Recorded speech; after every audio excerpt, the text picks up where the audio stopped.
Part 1. You are going to hear a conversation. First, you have some time to look at questions 1 to 7.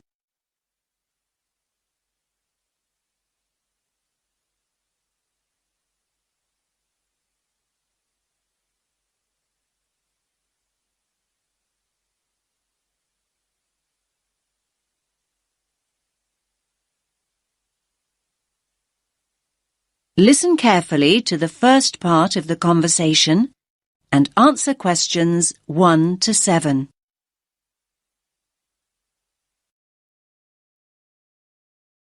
Rita speaking. What should I do for you? Oh, hi. I'd like to order some stationery. Could I know your name? Jackson Paris. Right. Can I just confirm your account number and the name of your company, Jackson? Sure. The number is 692411. 692411. Right. And you're from Rainbow Computer? No, the company is Rainbow Communications. Oh, OK. I'll just fix that on the system. Communications. And what would you like to order, Jackson? Envelopes. We need a box of A4, that is, normal size envelopes. White, yellow or manila? We'll have the plain white, please, but the ones with the little windows. OK, 1 box. A4, white. Just 1 box, was it? On second thoughts, make those 2 boxes. We go through heaps of envelopes. As a matter of interest, are they made from recycled paper? No, you can't get white recycled paper. The recycled ones are grey, and they're more expensive, actually. Right, we'll stick to white then. Something else, Jackson? Yes, we need some coloured photocopy paper. What colours do you have? We've got purple, light blue, blue, light green, whatever you want pretty much. There are 500 sheets on the pack. Let me see. We're going to need a lot of blue paper for our new price lists. So can you give us 10 packs, please? Make sure it's the light blue, though. 10 packs of the light blue. Anything else that we can help you with? Let me think. What else do we need? I'm sure there was something else. Pens, paper clips, fax paper, computer supplies, office furniture. Oh, yes. We need floppy disks. Do you have those nice coloured ones? Yes, but they're a bit more expensive than the black ones. That's all right. I'm not paying anyway. Right, floppy disks. What about diaries next year? We've got them in stock already, and it's a good idea to order early. No, I think we're all right for diaries, but something we do need is one of those big wall calendars. You know, one that shows the whole year at a glance. Do you stock those? We certainly do. OK, can you include a wall calendar then, with the other stuff? Just make sure it's got the whole year on the one side. Sure. Now you have some time to look at questions 8 to 10.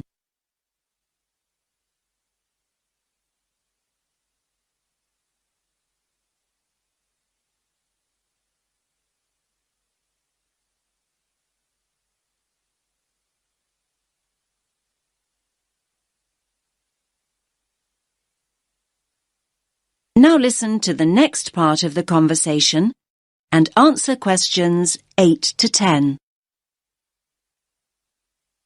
And do you have a copy of our new catalogue? No, I don't. But would you send one? Yes, I'll pop one in with the order. You'll find it a lot easier to remember what you need if you have our catalogue in front of you next time. Yes, good idea. And when can you deliver this? Should be with you tomorrow morning. Can you make sure that it's not after 11:30 a.m? Because we have to go out at 12. There's only myself here on Fridays.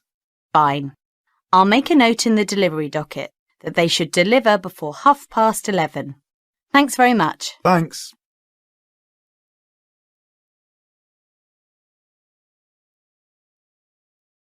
That is the end of Part 1.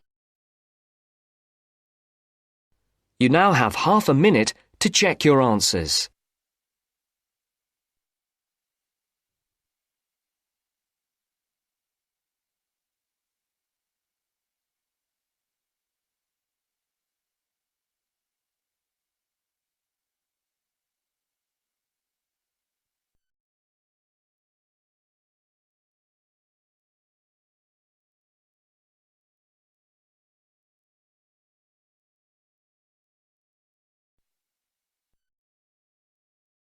Now turns to Part 2. Part 2. You'll hear a lecturer talking to students about a printing process. First, you have some time to look at questions 11 to 15.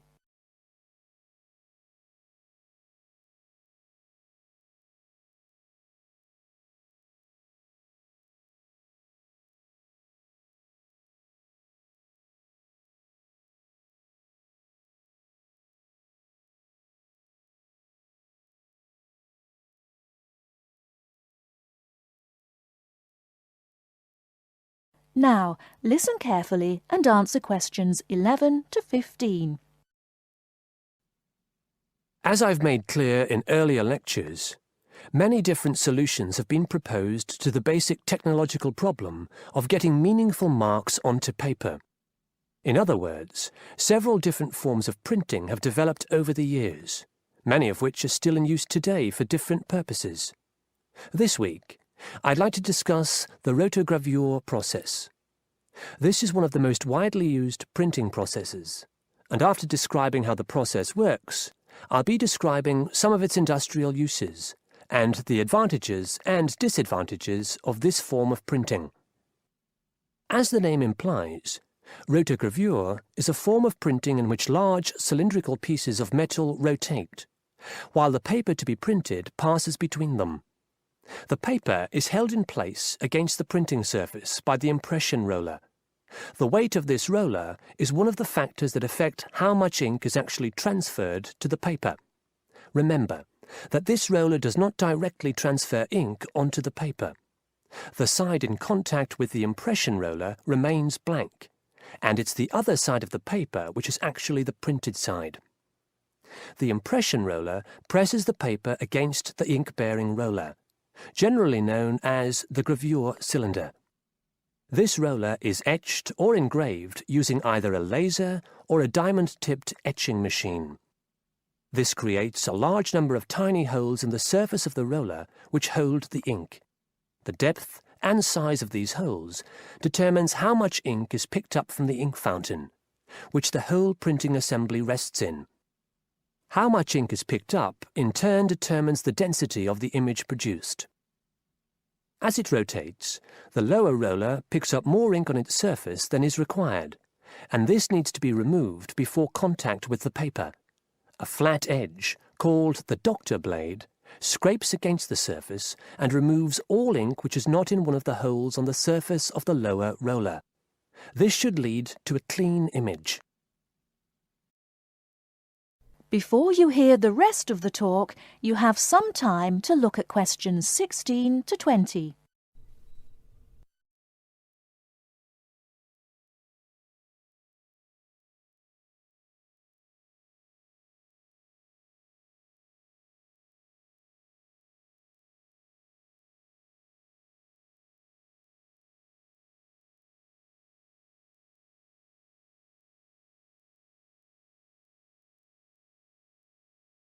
Now listen and answer questions 16 to 20. Now that we understand a little of the mechanics of rotogravure printing, I'd like to look at it in the wider context of the printing industry and discuss the main uses. One of the main advantages of the rotogravure process is that the amount of ink which can be transferred to the paper is high compared to other printing methods. This means that a broad density range can be produced. In other words, with rotogravure, it's possible to produce many different light and dark shades, making it particularly suitable for reproducing photographs and fine art. For shorter print runs, some other processes may give a finer image, but rotogravure is ideal for jobs that involve printing, for example, 1 million magazines. One common place where you'll see printed matter that has been produced by rotogravure is in the advertising material that is often inserted into Sunday newspapers. Of course, it's not just paper that can be printed by rotogravure. It's a very flexible process, since the rollers used can be made to any size required. Whether it's consumer packaging or large rolls of floor covering that need to be printed, rotogravure is a relatively cheap, quick method that is used in a variety of industries. This isn't to say that rotogravure is without its disadvantages. Probably the main drawback is the fact that, with large areas of colour, the dots are visible, even without using any kind of magnifying aid. Now, does anyone have any questions about the rotogravure process? That is the end of part 2. You now have half a minute to check your answers.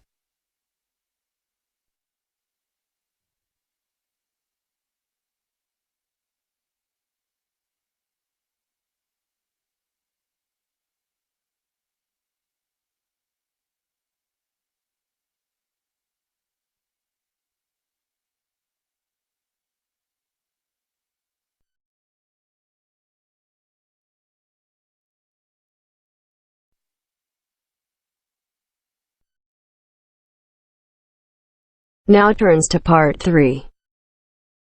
Part 3. First, you have some time to look at questions 21 to 26.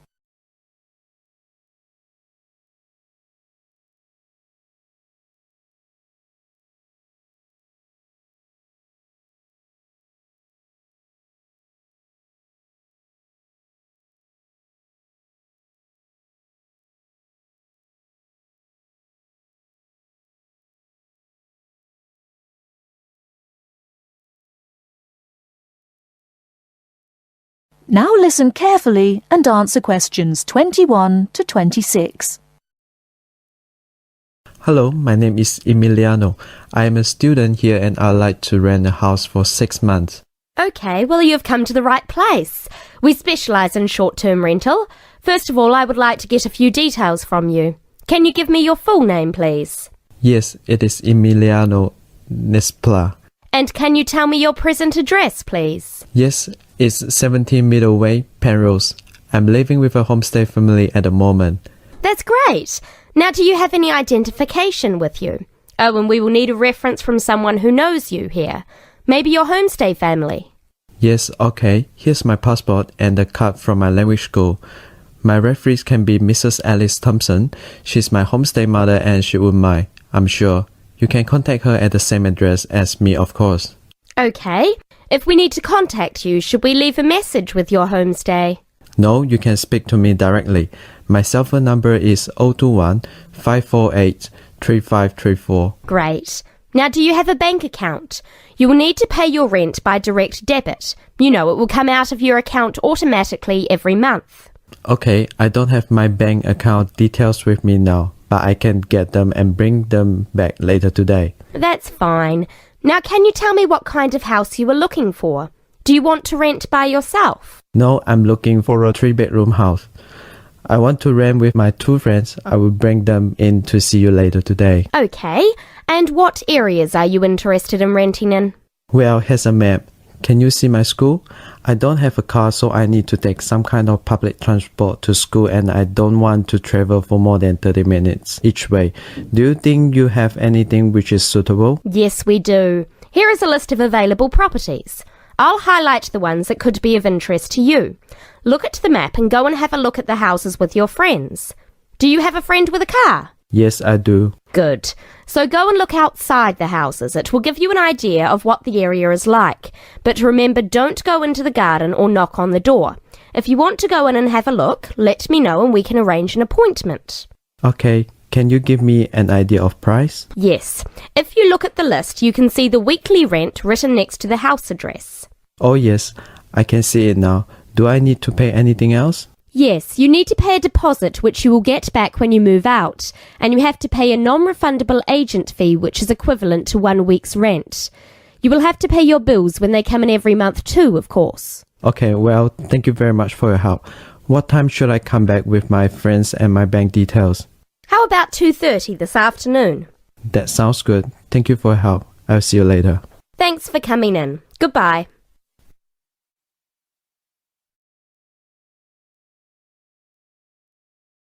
Before you hear the rest of the talk, you have some time to look at questions 27 to 30.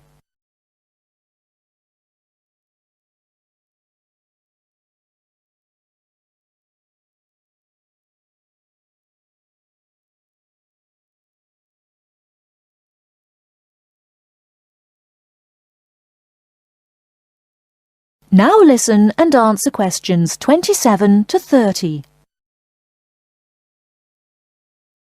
Hey, don't throw that can away. Why not? I finished with it. Yes, but you can recycle things like that. Oh, I haven't got time to recycle everything I throw away. That's a terrible attitude. Don't you care about... Hello, you two. Hi, John. What are you arguing about? Oh, Sam says he doesn't have time to recycle. What do you think? Well, I agree that it can be difficult sometimes.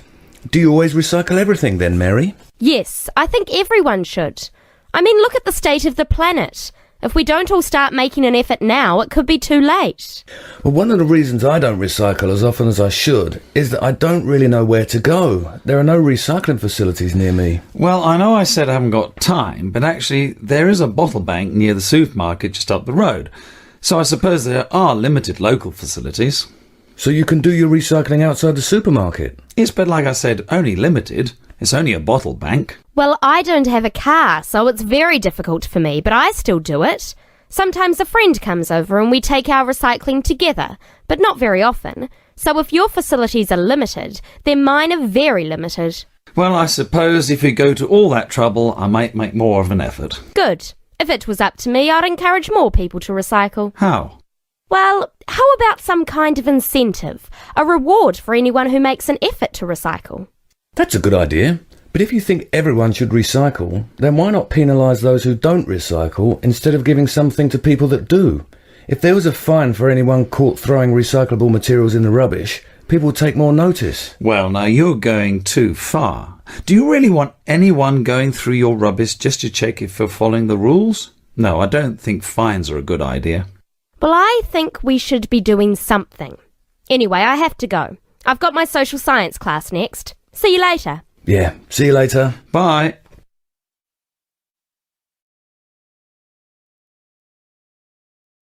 That is the end of part 3. You now have half a minute to check your answers.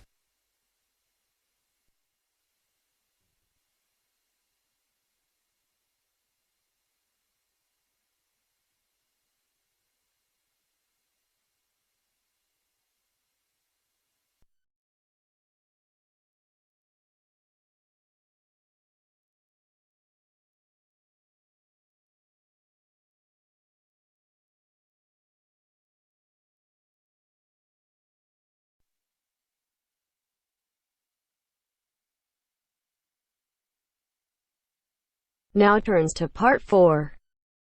Part 4. You will hear a postgraduate psychology student talking to other students about a job satisfaction study he has investigated. Before you listen, you have some time to look at questions 31 to 40.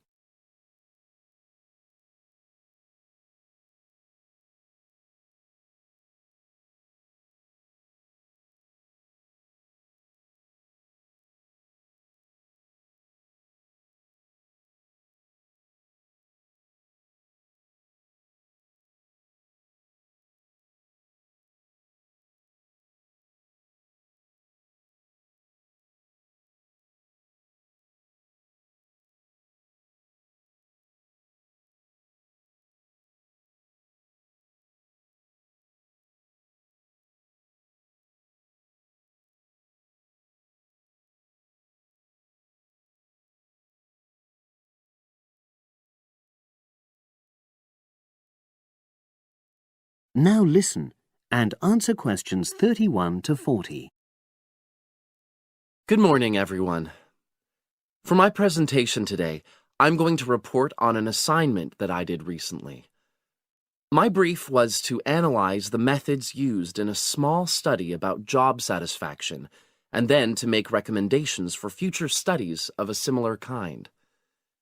The study that I looked at had investigated the relationship between differences in gender and differences in working hours and levels of job satisfaction amongst workers. For this purpose, employees at a call center had been asked to complete a questionnaire about their work.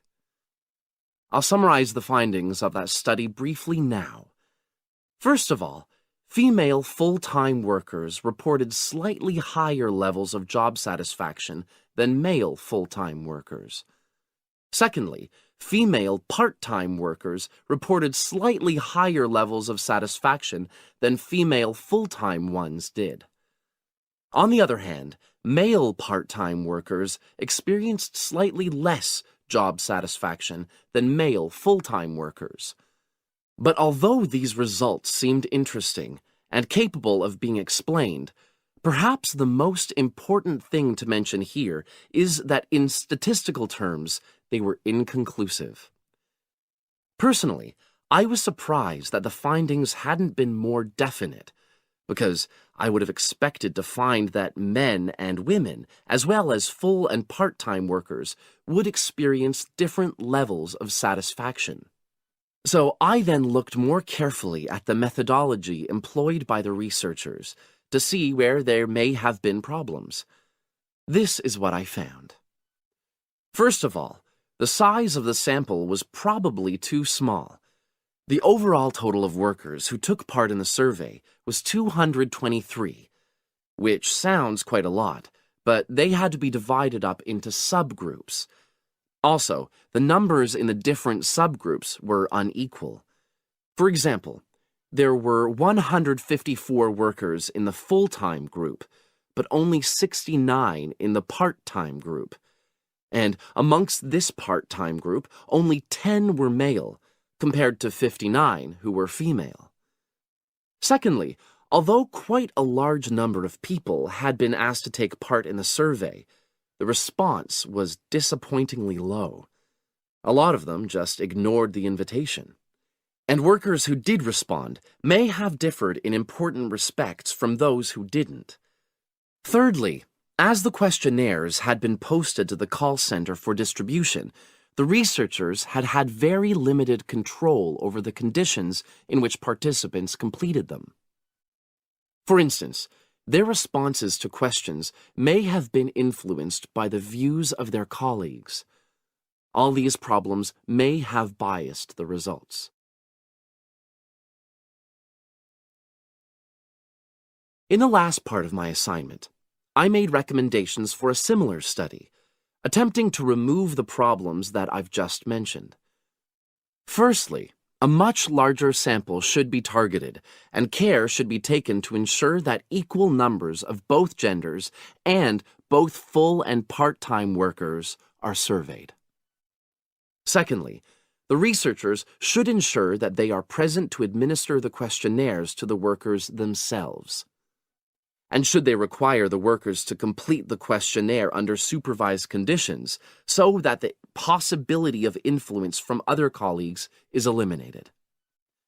Finally, as workers may be unwilling to provide details of their job satisfaction when they are on work premises, it's important that the researchers reassure them that their responses will remain confidential, and also that they have the right to withdraw from the study at any time if they want to.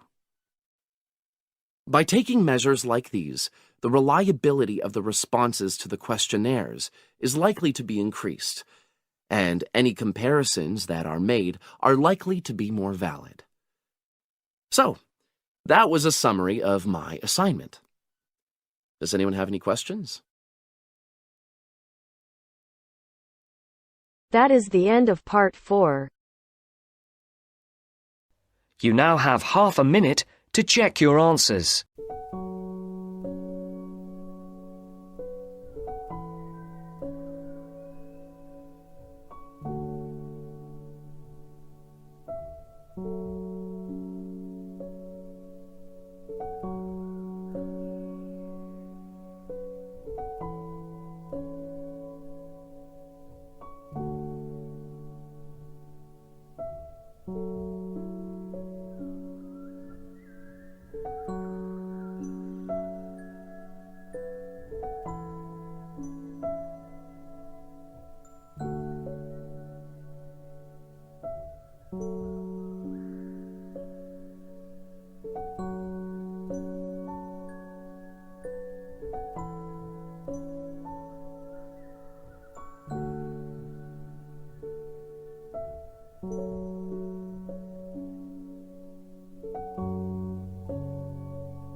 Hi, this is IELTS Bob.